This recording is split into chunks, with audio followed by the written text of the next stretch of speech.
Hello and welcome to Canberra Metalheads. This is Season 5, Episode 8, the last episode of 2023, and it is overall, out of every episode we've ever done, episode 93. So getting up close to the 100, probably click over it next year. I know that there's a few bigger bands coming through that I'd be keen to interviews, and that'll probably get us up to the 100 by 2024, which would be good. So cheers for everyone that's been along for the journey so far. On this episode, we're doing a Metalheads wrap-up for the year.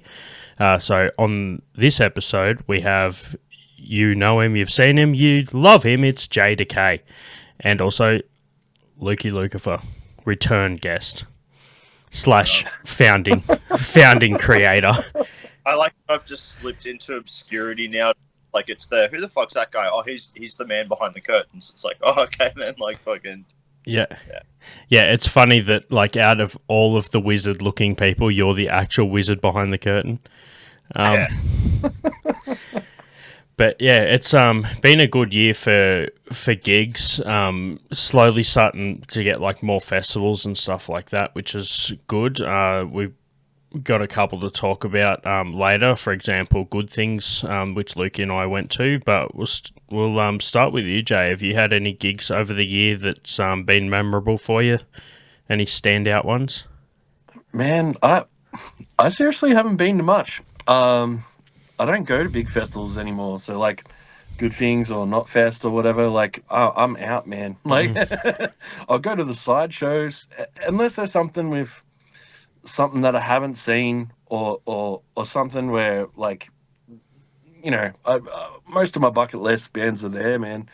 I did see Slipknot was coming. The Slipfest was coming with Pantera. I haven't seen Pantera, but it's not. It's not the same. But this year, shit, man, I haven't been to too many. Yeah. That local bands have been really, really sparse as well, man. Like a lot of stuff coming through. I'd have to say JDecay was probably the better local gig that I've been to. Yeah.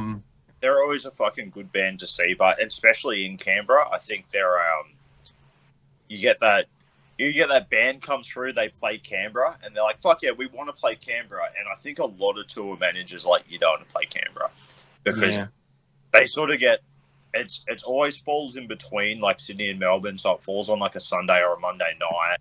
Turnout's generally not always the greatest, and you get like that band comes through and you're like, oh fuck, they're playing a Canberra gig, that's sick, and you go and it's a sick time, and then you never see them again. And I remember, like, the first time I seen, like, JDecay in Canberra, and they're like, Canberra's our favourite spot to play. And I'm like, yeah, they probably say that to everyone. Like, the fucking, like... You're my number one customer. Yeah, that's it. And then every time they come back, they're always like, fuck yeah, this is sick. Like, every tour you can guarantee there's a Canberra date on that tour, and that's fucking sick. Same as Archspire. Like, yeah, Archspire was good too, man. Yeah, definitely. Always love Archspire, man. Nothing to make you realise, like, you're a shit guitarist until you watch fucking Archspire, man. Dean Lammy is a wizard, mate. He's a wizard. The fucking first 2 rows, every Archspire gig is just like all the tech heads just sitting there with that fucking... like that, you know, that look on their face, you know. That's me, bro. That's me. Wish I had half that skill. Or half that equipment. Nah. I think my rig's bigger than his. Oh, shots fired, Archspire. Yeah. But it doesn't mean I can play it as good. Yeah. Yeah. Yeah. What about you, Marky? What's yours? Yeah. So, look, unpopular opinion. So I went to Good Things with Lukey. I put a post up on the social medias, so people say I actually ran into Ben from Deprivation there, so we got a sick photo with him. But the thing that was the standout for me, unpopular in the metal crowd, But honestly, dude, it just went for that nostalgia for me. I'd have to say the best gig that I seen this year at Good Things would have to be Limp Bizkit. I fucking hate that I say that on a metal platform, and like all the hate that fucking Limp Bizkit gets from like the pure fucking metal crowd. But man, once I was talking, actually, so to fast forward, I was talking to somebody last night. We're recording this on the day after the King Parrot gig at the basement, which I'll get into in a minute. But I was talking to somebody last night and telling them about how great the gig was, watching Limp Bizkit.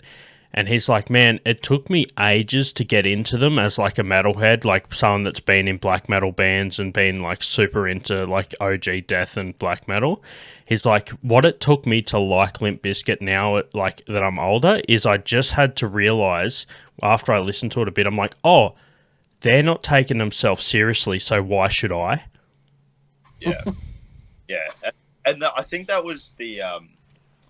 A lot of it was like it took me. I was the same, man. It took me ages to sort of get into a lot of them new metal bands, for that reason. And then like it's the same as like remember when Steel Panther was like fucking hot, man. Everyone loves Steel Panther, and it was when I was like I found like a group of dudes to hang out with down the coast that were all into metal, and I remember like going around there and they just had like this weird shrine to like fucking Steel Panther on the wall. And I was like, they're a mob of fucking posers. Fuck them guys. Fucking pussy metal and all that sort of shit. And like one of the guys was like, they don't, it's like, it's a parody, man. Like the whole thing's a shit take. And then like listening to it with that like point of view, and I was like, oh, these guys are fucking geniuses. Like the whole like sell albums and fuck chicks. Like, you know, and they fucking did. And they're fucking crackpot guitarists too. So like, you know, I had to water it down with some actual metal though, and I don't want to steal Lukey's thunder because I feel like he might think the same. But as part of Good Things as well, we've seen Behemoth, and that's the first time I've ever seen them live. Okay, So I was that's big. Yeah, if I had to. Like, if I took away the whole, like, nostalgia and everything and just went straight for, like a good moment of the year, I'd have to say watching Behemoth, like, up towards the front. I was probably only about four or five people from the front. Lukey was he was in front of me, so he was one row closer. That was good also to be able to see those guys as well. So yeah, what about you, Lukey? Maybe you'd be able to talk about what you thought. Since you were one person closer than me, you might have a better perspective. Yeah, Behemoth always an amazing band to see. They're one of them bands that sort of I think more so now sort of around like the Satanist era and stuff like that, where No Girl sort of comes a lot more into his stage presence, sort of giving people something to walk away from. Like, yeah, that was all right. Instead of just being like, we're going to stand on stage and we're going to fucking play the music, you know, there's a lot more theatrics and stuff in it, which is good. And I think knowing sort of some of the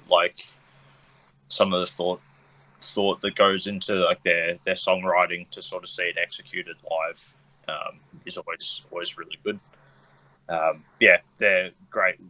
Obviously one of the standouts is I don't go to heaps of gigs.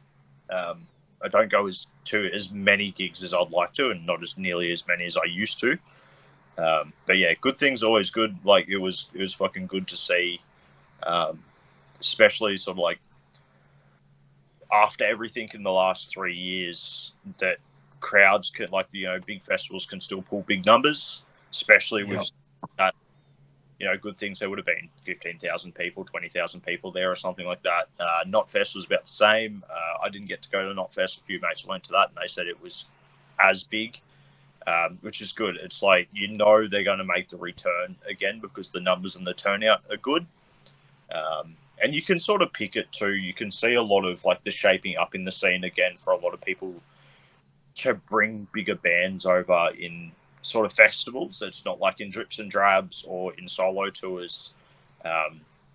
It's good to see them bigger bands, them like bands that are, you know, are high on people's nostalgia list or like high on people's like, oh fuck, you know, this is a massive influence for me or whatever, are starting to like come over in, you know, we're getting like the lineup for Knotfest next year is solid, man, and that's a solid, not just like we can put on a lineup of people that we know are going to be like people with that expendable fucking income now. They're like, they're in that fucking 25 to 45 age bracket. They're going to have the money for it. We'll put on like Pantera, and like it's like there's good healthy mix on there other than that nostalgia bracket where people are going to be spending money.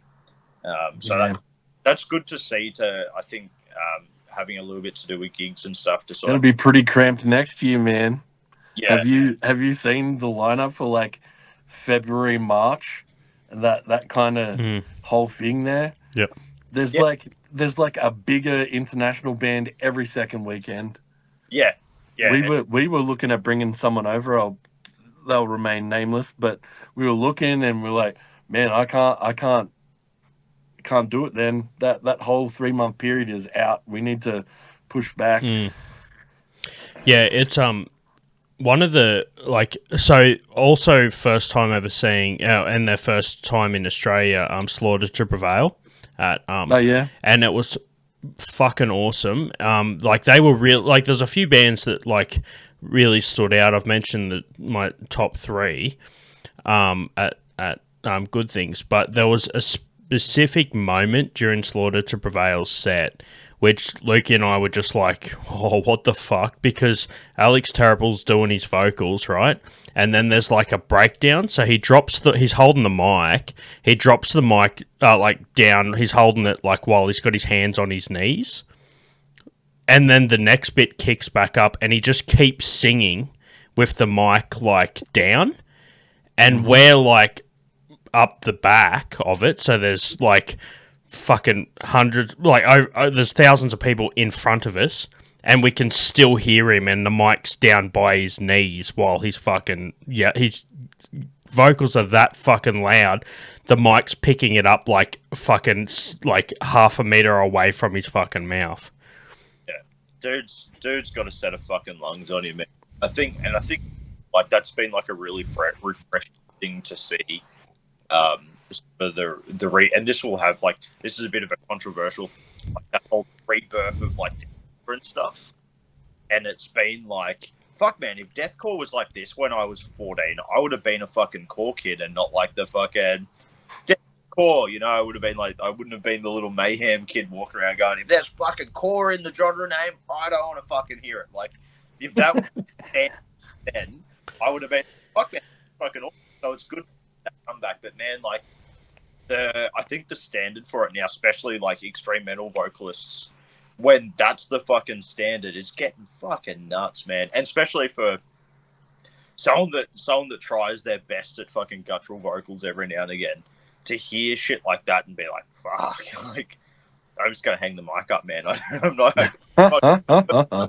It was way too early to be blown away. Like they were like one of the earlier bands in the lineup.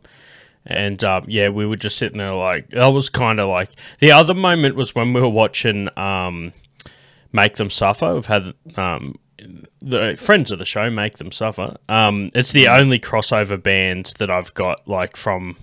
It's cool when you look at a festival lineup and then you're like, oh, these are like, there's at least one band there that's been on Canberra Metalheads before. But anyway, so when... We were seeing Ben, as I mentioned before, from Deprivation, and Jesse was there as well from Dep, and he's like, we ran into him, and he was just standing next to me while Make Them Suffer was on stage, and he's a massive Make Them Suffer fan, and we're chatting, he's like, I did lights for him when they played at the Basement and shit. I'm like, it's cool that, you know, this band was playing at the Basement before, and now, like, we get to see him at fucking a big festival. And I thought to myself, like, oh, have they got, like, surround sound or something here? Like, is there a speaker, like, behind me or something? Because I could just hear the vocals held clean. And I turn around, it was actually just Jesse singing along to all the songs, like, right fucking next to me. Just nailing all the vocals, which leads me to one other thing from last night. So... this was another cool moment from the. It was a King Parrot headlining, so the guests were Point 17, Deprivation, and Witch Skull, and Deprivation did a Lamb of God cover. And fucking nailed it. They actually got Turk to come up and take over bass while Jesse co-vocaled with Ben. So it was like a mad combo. And I've got a clip actually. I'll put it at the end of the episode. I got a good clip of Jesse doing the low vocals for "Laid to Rest" by Lamb of God. But the best moment was when I looked over next to the stage and Toddy from King Parrot, the drummer, was just watching them play and just giving them like the nod, like while he's watching. And then I had this moment of realization. I'm like, oh, King Parrot just toured with Lamb of God, and Toddy probably seen Lamb of God doing Laid to Rest from the same position, like next to the stage, and he's given them the nod. So I think that's like such a fucking big tick to be like, yeah, these cunts just toured with the actual band that you guys are covering, and it fucking has the nod of approval, which is fucking cool. Yeah. Did you guys go to Ishan or Emperor or any of those shows? I missed out on that one. A good mate of mine went and checked it out, and he said that was fucking. He's seen him a few times now, and it's like he's always the same. He's the guy, one of the guys that got me into Emperor. And last time he seen him was when they had brought Faust over with him. And he's like, dude, you got to fucking come. You got to come. Faust is going to be fucking drunk. It's going to be sick. And I fucking cooked it. And then this time, too, he's like, you coming? And I'm like, yeah, man, I'm going to buy a ticket. And then, like, I just got, like, the video from him from, like, the fucking pit. Like, oh, like that awkward, like, you check the calendar. You're like, oh, fuck, that was today, wasn't it? I fucking dropped the ball. Yeah. Did you guys go to Mayhem? Yeah, of course I went to fucking Mayhem. Yeah, I missed that one. That was good. That was one of them gigs where, so I seen them on the, whatever that was, the 25 anniversary of the D-Dom album. Mm. And that was sick. So it was nice to see them come back over a little bit more frequently, because like the last time they were here pre that was like 04 or something like that. Or maybe again in between then, but like, so it's good to see them again. But on that, and they played, I was sort of expecting like a big run through a lot of newer material, because, you know, they didn't get that chance to do that tour with that, and I was sort of like expecting that, and they run through, you know, a couple of albums, a couple of songs, and then they start just knocking back through. They like, you know, they start playing some stuff, played some stuff from the Grand Declaration of War album, which was fucking awesome to see live, all the way through to, you know, played some stuff from like pure fucking Armageddon and stuff like that. So that was fucking sick. It's one of them things it's weird to see. Like I've been listening to Mayhem for a while now, obviously not fucking ages. Like wasn't there for like the true cult part of like their thing. I remember like listening to them and like trying to get people into them. That's like, I don't know, sort of like back when black metal was still, you know, like it was coming up, but it was like not as popular as it is now. Hadn't like the internet like hadn't really fucking made it huge. And then just being there in the pit and looking around, and you've got like, you know, the Devonhead crew up the front with their fucking weight hand patches and shit on. You're like, I expect to see them guys. And, you know, cunts like me with a beard down to their dick and their fucking, you know, battle jackets and shit on, and the old Mayhem dudes. And then you turn around, there's just like the group of really fucking hot blonde chicks, and you're like, what the fuck are you doing here? Like, it's refreshing to see. It's that I can guarantee when this band started playing, they never expected to see the group of fucking, you know, hot blonde chicks at their fucking gigs being like, we love you, Necro Butcher. Like, if they don't, then fuck them. Yeah. Have you seen that shit where he's like, who said Mayhem sucks? Fuck them. Anyway. Yeah. It was fucking classic Necro Butcher. Yeah. Global metal, and then when they like, no, Banger's journey. When he goes back to interview him again, he's just like, we made sure Necro Butcher was sober this time. Still obviously had a few under the belt. Like, I'm pretty sure the attitude would equal out the alcoholism anyway. Oh, Well, yeah, as a fucking interviewer, I have fucking like I have moments where I'm just like, oh fuck, am I gonna say the wrong thing to this dude and have my fucking gull or necro butcher moment, like where you're just sitting there like, oh fuck, like I had one very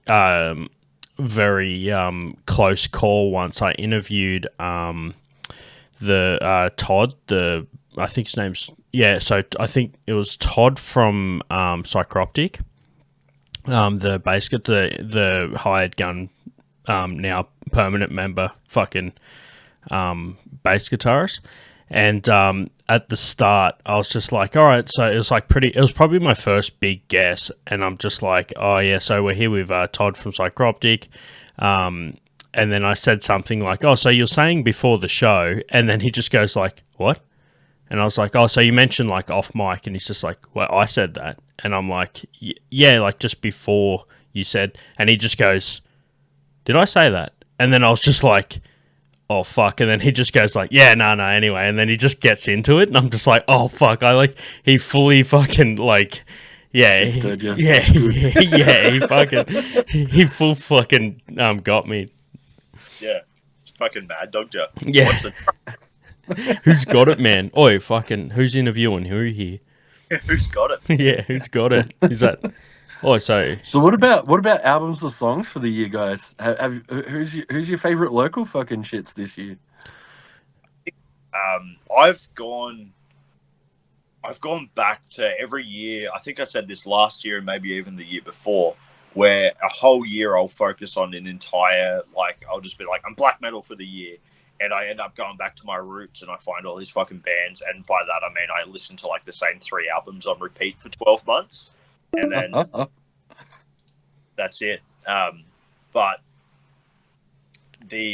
I've gone back to a lot of the stuff I was listening to, and I was like 15, 16. So like a lot of like earlier metal stuff. But a lot of my mates have put out a few albums this year, which is nice. It sort of falls out of spec for me, like, or not out of spec for me, but like, my mate's got like a one of his like punk rock bands, sort of like grassroots, sort of like rude boy sort of stuff. Louts with their album Crime, and that's sick to see. They did a cover of one of their his original band's songs. 24 Beers popped up on that, so that was like that was a good callback to some like South Coast shit.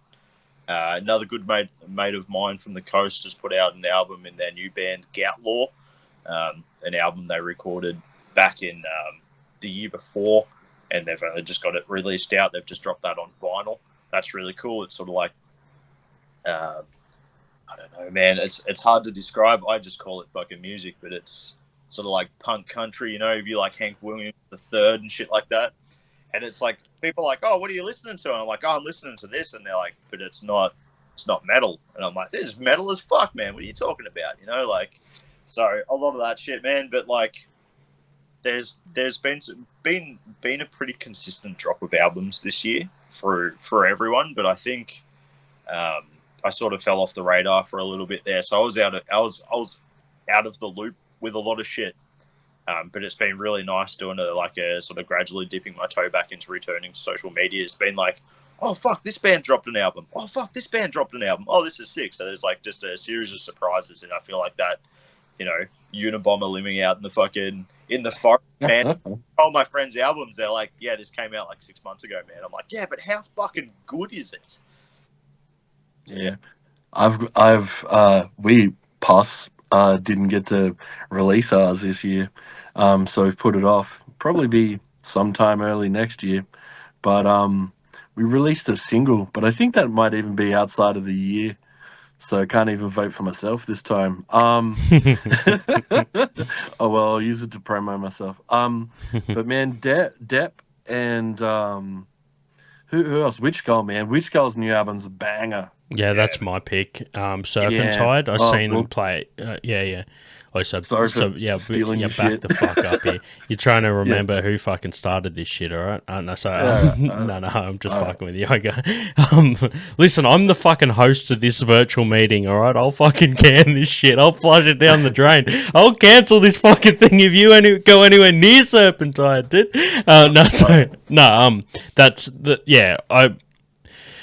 I think that's my choice, and I'll let you go on with yours, but I'll finish. No, you do it. You do it. No, I don't want it now. You fucking don't want it. No, you usurped you first. Oh. No, anyway, man, I'm proud of those guys. Every year they get better. Yeah. Every fucking year, man. It's that thing with them guys. It's just like, oh man, that new Skull album fucking rules. Yeah, but every fucking Witch Skull album rules. Yeah. I remember that night I come up to Canberra. Who were we going to see? Going to go see someone anyway, and you had like a demo of like Witch Skull, and you're like, oh man, like this is like Marky, and he's like, I'll put this on, puts it on in the fucking car, and like I was like, I think we'd just did like that typical thing. I come up from the coast, and I had to go to every JB Hi-Fi within like a 6 fucking suburb radius because like one had black metal, one had death metal, one had like shit. And like I just brought like, I think I just like spent heaps. I found like a Bong Ripper album and some like fucking like Electric Wizard and shit like that. And Marky's like, oh man, if you like stoner doom metal, like fucking give these guys a fucking listen. And I was like, fuck, man, this fucking rules, like listening to that. And then like a few years later, just being like, oh fuck, like seeing them like pop up. And I was just like, oh fuck, man, these are actually like, this is that fucking band. This is sick, And I think especially too with like the, it's cool to see with them guys how humble they are. Like you listen to it and then you go and meet them and they're just fucking guys. I talk about this a lot with like, meeting some of the guys that I've met in the music scene. You always get really like, what if he's really full of himself? What if he has a big head? But like them guys are, forever the exception to that fear where I know that I can just go up to them and be like, hey guys, what's going on? And like chat to them and they're just fucking dudes, they just want to fucking chat. So. Yeah. I got their, I got it through Rise Above. So I got the LP in the clear and purple, I think, and a black one just to play. So yeah, that's my favorite album of the year. Plus, I got to see him live last night, like perform the title track, Serpentide. So that was fucking awesome. I didn't realize they had fucking patches, dude. I got this Witch Skull patch last night. So yeah, I was pretty happy with that, and also so Jay, did you finish up your album though? Like you were tossing up between locals, or are we just going to go joint Witch Skull? Locals, we're just going to Witch Skull it out, bro. Yeah, fuck yeah. That album was dope. Yeah. Close second by Depp. That Depp album was fucking. Yeah, Depp album was mint too. Yeah. Sorry, but the Witch Skull one beats it. But personal opinion. Yeah. But both bands fucking amazing. Both bands killed it this year. Fucking Witch Skull. Then you guys know me about my theory on Doom, right? Like, I'm not the biggest slow fan. You know what I mean? Yeah, but for me to like a fucking slow album is rad. Yeah. Like, groovy. Yeah, fuck yeah. I'll finish up with the highlight from my gig and my new favourite King Parrot. Sorry to replace Youngie Stage Diving. So are we going to run out of time? No. Slice it in half? No, I'll fit it in, man. Don't worry. You're dealing with a fucking professional here. All right, so sorry, bro. No, it's all right. I'm fucking not professional. You're all right. You're actually the voice of reason yet again. Last night I was walking through and I was like, fuck, some people actually had physical tickets. So I picked up this and got the boys to sign it after the gig because I'm trying to like downsize the random shit I collect. And I'm like, well, that's like a pretty small addition to the collection, but it was a really good gig and a great fucking moment. And I'm standing there next to the stage, just holding my fucking ticket and the pen, just waiting for him to finish. And someone's in the front row filming, like the youngie, just walking along the barrier, like fucking with each person one at a time as he gets to the end. And she's on the far end filming, like with her phone up, and he just comes right up in the grill of the phone. So he's like eyes in line with the lens. And she sort of has this thing where she's like, oh, this is cool, you know, like I've got this video of Youngie like right up in my fucking grill.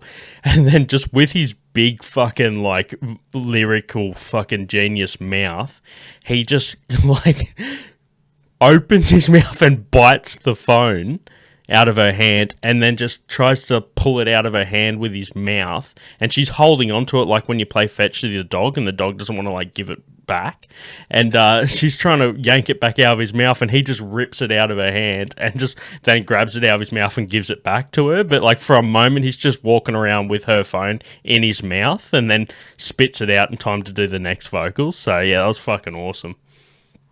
Nice. Fuck yeah, man. And he's a fun man. Youngie's another fucking humble dude that's just in the handful of times I've met him. So I met him back when they were pretty big, and I was like, holy fucking Parrot at the basement for like fucking, I always talk about this. All my mates went to the strip club one night, and I went to the basement and I watched fucking King Parrot play with like 5 other bands for like $15. You know, like that was my thing. That was the night you picked Youngie up on your shoulders and put him on the bar, and he's like, fucking just like poured himself a glass of water. It was just like, you know, like, I met him there, then we had him play Pitted, and then, met him a few times at gigs in Canberra about the place over the years. And it's sort of like one of them guys, you meet him and you're like, oh, fuck, man, this guy's toured the world and he's played with fucking so many phenomenal bands. He's not going to remember who the fuck I am. And, like, every time he's just like, oh, you're Lukey from Metalheads. I'm like, oh, yeah, I am. Like, fucking, whatever you say I am, man, that's me. And he's like, every time he's like, oh, man, it's good to see you, know, like, he's fucking... So it's like, you know, another one of them dudes is just really fucking down to earth and humble to fucking, you know, just a fucking guy, you know, like when the music fan becomes the musician and he's like still fucking, you know, humble about everything, that's fucking, yeah, that's sick. Yeah, that's a good wrap up. Anything that you want to add, Jay, before we get through it? No, man. The only reason why I didn't come to good things is because I was watching Punch. Punch was great at the Potbelly. Fuck yeah. Weird that Punch would come back and be at that venue, but that was another good one for the year. Yeah, man, fuck. Yeah, Potbelly's got a few fucking gems over the years, man. But yeah, that's basically just a fucking wrap up of 2023. Keep an eye out for more stuff next year. A few big bands coming through, which I'm hoping to snag an interview with. So keep up to date with everything. Grab yourself some fucking mosh shorts. I've only got like 10 left, and once they're sold, I'm going to do a batch of hoodies in time for winter. So the quicker cunts buy their fucking mosh shorts they've been putting off. And also, there's a few options there. If you buy fucking mosh shorts, you get a free deprivation shirt. I can't believe people have slept on this for this long. But anyway, yeah, so maybe because the only options I have is XL and 2XL, which isn't a bad sizing based on our fan base, because normally we get stuck with smalls and mediums. But this season's been pretty good. So yeah, grab yourself some mosh shorts if you haven't already. And that will help us be able to fucking get the next batch of shit. So, yeah, no worries. Yeah. Cheers, everyone, for tuning in. Fucking metal hands. Fucking Talking. Dude, fucking. Oh, dude, get the horns up, dude. Horns up, boys. No, that's right. Yeah. Peace. Cheers, bro.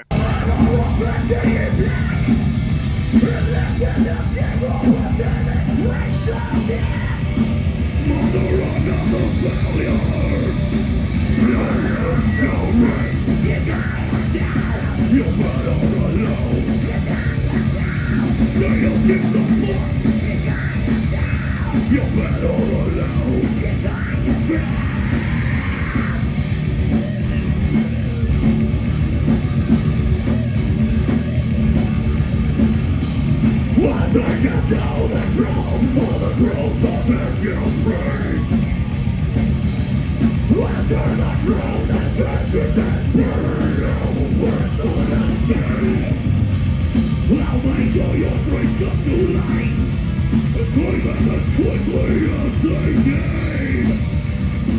Smile around on the valley.